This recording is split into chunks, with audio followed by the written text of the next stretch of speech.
សួស្តីអ្នកទាំងអស់គ្នាដែលកំពុងទស្សនាវីដេអូមួយនេះខ្ញុំបាទវិឆ័យដែលជាអ្នក review ក៏ដូចជាអ្នកដែលនិយមចូលចិត្តប្រើប្រាស់កាមេរ៉ារថយន្តម្នាក់ផងដែរនោះសូមបង្ហាញអ្នកទាំងអស់គ្នាពី dash camera ដ៏តូចច្រឡឹងថ្មីមួយរបស់ក្រុមហ៊ុន Transcend ដែលជាក្រុមហ៊ុនដ៏ល្បីមួយនាពេលបច្ចុប្បន្នហើយកាមេរ៉ាដែលខ្ញុំនឹងយកមកធ្វើការ review នៅថ្ងៃនេះគឺ Transcend DrivePro 10 ដែលជា model ចុងក្រោយគេបង្អស់របស់គ្រួសារ DrivePro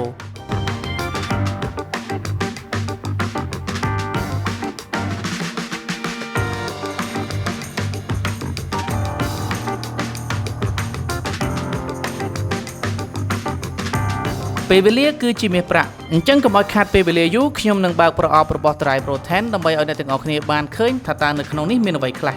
នៅក្នុងប្រអប់របស់វាយើងនឹងឃើញមានម៉ាស៊ីនសម្រាប់ថតសកម្មភាពមួយជើងជប់ជាប់នឹងកញ្ចក់មួយដុំ power សម្រាប់ដោតជាមួយនឹងកន្ទុយបារីរថយន្តចំនួន1 memory card ទំហំ 32G មួយនិងសៀវភៅសម្រាប់ណែនាំមួយក្បាលផងដែរ DrivePro 10 គឺជាកាមេរ៉ាដែលមានរាងតូចច្រឡឹងប្រហែលធំជាងមេដៃបន្តិចប៉ុន្តែសមត្ថភាពមិនចាញ់សិស្សច្បងរួមត្រកូល DrivePro របស់វាឡើយដោយវាអាចថតវីដេអូបានរហូតដល់កម្រិត Full HD 1080 pixel រួមនឹង lens ទូលាយទំហំ140ដឺក្រេនិងកម្រិតល្បឿន60 frame ក្នុង1វិនាទីដែលអាចធ្វើឲ្យវីដេអូ smooth ច្បាស់ល្អហើយយើងអាចស៊ូមមើលលម្អិតផ្លាកលេខរថយន្តដទៃទៀតបានយ៉ាងច្បាស់នៅពេលមានបញ្ហាកើតឡើងម្យ៉ាងទៀតអ្វីដែលជាជំនួយលើវីដេអូបន្ថែមឲ្យកាន់តែច្បាស់ល្អទៀតនោះគឺវាមានមុខងារ Wide Dynamic Range ឬដែលយើងហៅកាត់ថា WDR ដែលជួយឲ្យរូបភាពនិងពន្លឺមានតុល្យភាពល្អពលគឺមិនធ្វើឲ្យវីដេអូឆេះពេកនិងងងឹតពេកបើនិយាយដល់ការថតនៅពេលយប់វិញ DrivePro 10 នេះគឺខ្ញុំអាចឲ្យមេដៃតែម្ដងព្រោះតែ dash cam មួយនេះបានភ្ជាប់មកជាមួយនឹងមុខងារ Star With Image Sensor ដែលជាមុខងាររបស់ក្រុមហ៊ុន Transcend សហការជាមួយនឹងក្រុមហ៊ុន Sony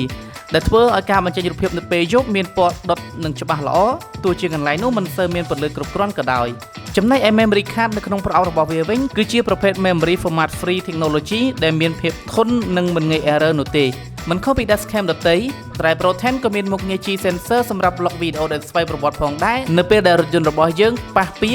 និងជួបឧបទ្ទវហេតុផ្សេងៗដែលមិនដឹងទុកជាមុនយើងក៏អាចចុចប៊ូតុងពណ៌ក្រហមនេះសម្រាប់ថតវីដេអូទាន់ហេតុការណ៍ណាមួយភ្លាមៗតែម្ដងហើយវីដេអូដែលយើងថតនោះនឹងមិនរលត់ជាដាច់ខាតប្រសិនបើយើងមិនចុច format សម្រាប់របៀបដំឡើងវិញខ្ញុំធ្លាប់បានបង្ហាញនៅក្នុងវីដេអូមុនច្រើនគួរសមដែរប៉ុន្តែមិនអ្វីទេខ្ញុំនឹងបង្ហាញវាម្ដងទៀតនៅក្នុងវីដេអូនេះដោយយើងគ្រាន់តែដោតវាជាមួយនឹងជើងមountរបស់វារួចជប់វានឹងកញ្ចក់បន្ទាប់មកដោតដុំ power របស់វាជាមួយនឹងរុនកន្ទុយបារីរបស់រថយន្តជាការស្រេច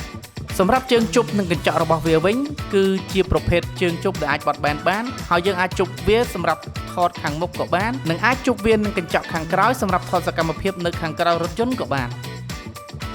dash cam DrivePro 10 ក៏អាចភ្ជាប់ជាមួយនឹងទូរស័ព្ទដៃបានដែរតាមរយៈ Wi-Fi app DrivePro អញ្ចឹងតោះយើងមកទស្សនាការភ្ជាប់របស់វាទៅកាន់ app ទូរស័ព្ទដៃទាំងអស់គ្នាដែលមុនដំបូងយើងនឹងចុចលើប៊ូតុងក្រហមនេះឲ្យជាប់ប្រហែល3វិនាទីដើម្បីឲ្យវាបើក Wi-Fi ជាមុនសិនហើយចូលទៅកន្លែង connect Wi-Fi នៅក្នុងទូរស័ព្ទដៃរបស់យើងដើម្បី connect ទៅកាន់ dash cam DrivePro 10 បន្ទាប់ពីទូរស័ព្ទដៃរបស់យើងបានភ្ជាប់ជាមួយនឹង Wi-Fi របស់កាមេរ៉ារួចហើយយើងអាចចូលមកកាន់ app DrivePro ដើម្បី check ទៅលើដំណើរការផ្សេងៗដែលមាននៅក្នុង app មួយនេះដោយមានដូចជាការមើល live view ដែលកាមេរ៉ាកំពុងថតផ្ទាល់ check មើលវីដេអូរូបភាពនិងវីដេអូទាន់ហេតុការណ៍ផ្សេងៗដែលកាមេរ៉ារបស់យើងបានថតទុកហើយវាក៏មានកន្លែង setting សម្រាប់ឲ្យយើងរៀបចំកម្មវិធីប្រើប្រាស់តាមដែលយើងចង់បានផងដែរ dash cam Transcend DrivePro 10 គឺជាកាមេរ៉ាដែលមានរាងតូចប៉ុន្តែខ្លឹមហើយខ្ញុំពិតជាទទួលស្គាល់អំពីសមត្ថភាពរបស់វាជាចុងក្រោយខ្ញុំសូមអរគុណដល់អ្នកទាំងអស់គ្នាសម្រាប់ការតាមដានទស្សនាវីដេអូនេះតាំងពីដើមរហូតដល់ចប់ហើយយើងនឹងជួបគ្នានៅវីដេអូក្រោយទៀតសូមគោរពលា